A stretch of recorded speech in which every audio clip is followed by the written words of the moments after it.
Before I watched this movie, I rewatched Batman v Superman: Dawn of Justice with some friends, and watching it again, it kind of made me realize something.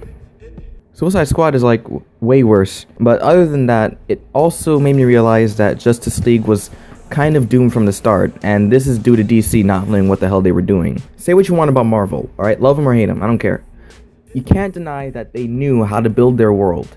Okay, just think. Except for Iron Man 2, every single Phase 1 film was dedicated to the origin of the 4 Avengers, and anything having to do with the eventual big crossover event was either prominently featured, like with Loki being introduced and developed in Thor, or was a small little Easter egg, like with Captain America's shield in the first Iron Man movie. We all got to know these characters, their struggles, their personalities, and so when it was time to finally see them on the big screen, it was huge and satisfying for most audiences. And they'll most definitely repeat that success with Infinity War because they knew how to build their world and characters. But with Justice League, out of the 7 superheroes on the team, only 1 has gotten proper development. So now, when it's time to show these characters all team up together, it feels like you just wasted your time and money. The movie is about this villain called Steppenwolf, and if you don't know who he is, don't worry, the film will make you care anyway. I mean, he was in the ending for BVS's Ultimate Edition for like 10 seconds, and then disappeared. I honestly did not even know that he was the villain until I searched up the cast online a month before the movie came out. And he's the kind of villain that just wants to destroy the world because what else can he do? So he pretty much has no character. But to defeat him, we have to assemble our lovely cast of characters that we all got to know and love. Okay, no one like. Okay, no one tolerate. Okay, no on a name basis. Alright, that's better. You know, there's a quote within the movie that pretty much sums up my main problem. Okay, it's when they're first assembling the team and Wonder Woman asks something like, so we're asking a whole bunch of people we don't know to save the world. Well, yes, Diana, yes we are. Like I said, the characters in here are surprisingly weak, with Wonder Woman being the only exception.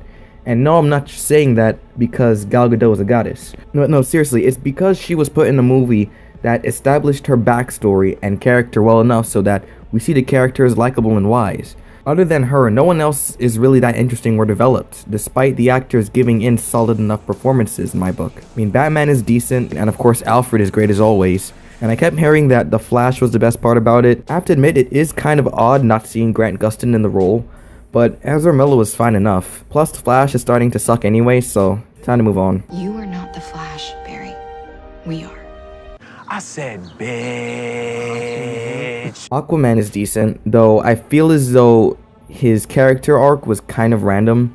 Like, he just says that he doesn't want to help humanity, but not enough is developed to make his random prejudice against humanity make sense. Plus, he comes around like by the end of the first act, so Cyborg is okay too, but the effects for him are garbage. And speaking of the effects, ooh, the one thing that really manages to drag the movie down quite a bit, the effects. Holy shit. Somehow, the most expensive movie in the franchise manages to have the worst CGI in the entire franchise.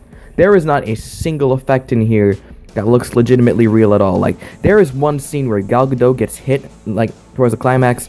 I mean, of course I can't verify it now because, you know, it's still in theaters and it was only for like a split second, so I can't go back and rewatch it.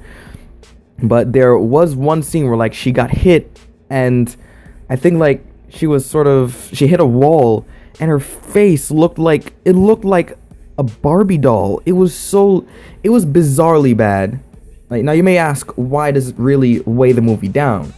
Well, aside from it having a much bigger budget compared to the budget of films that have much better CGI, they soaked the entire movie in these effects, down to the guy playing Superman having to get his mustache CG'd out because Paramount was being difficult. Because Henry Cavill's gonna be like the villain in the next Mission Impossible movie, that film's distributors, Paramount, wouldn't let him shave his mustache, so it had to be edited out in post.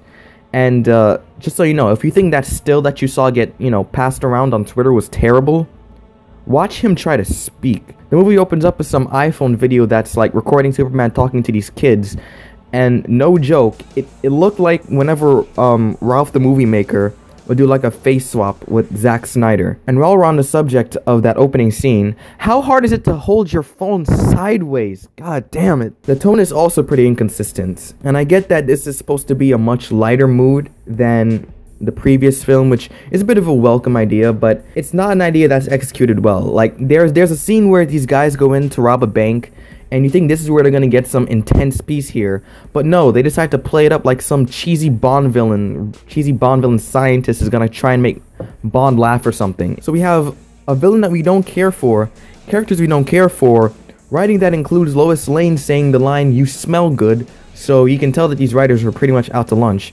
An inconsistent tone, and VFX that we can't get into even the slightest, despite this movie costing $300 million to make. So what is there to latch onto? Superman's in the movie. Big shock, I know. It's not like they were obviously teasing it in all the ads, or the fact that we clearly saw the dirt come to life at the end of Batman vs Superman, so it was completely pointless killing him off in the first place, and the ending to that movie is now going to be emotionally dead when we're watching it, but yay. I'll give him this. Cavill actually does a decent job as Superman, despite the bottom of his face looking like a character from The Sims 3. But again, when he comes back, there's no surprise, no suspense, no sense of wonder or joy or weight to him coming back. It's literally just, hey, I'm back, and I'm evil now for like 4 minutes until Lois calms me down. No, she doesn't say my mother's name. That we at least learned from. And we also learned how to make a serviceable third act. Too bad we couldn't make a serviceable enough movie. Now, is this the worst out of the DCEU franchise? Hell no. There are enough that are worse. At least this didn't include any Marthas, Killer Apps, or Jesse Eisenbergs in the main movie. But this is the one that officially made me give up on seeing any more of these installments in theaters. Like, I can't keep spending money trying to watch these when they keep giving me mediocre wastes of time like this. In part due to Warner Bros. Poor planning, Justice League is ugly, underdeveloped, underwhelming, and a waste of time and money. How they managed to make a movie featuring the most famous and recognizable superheroes so underwhelming is a mystery. But somehow, they found a way.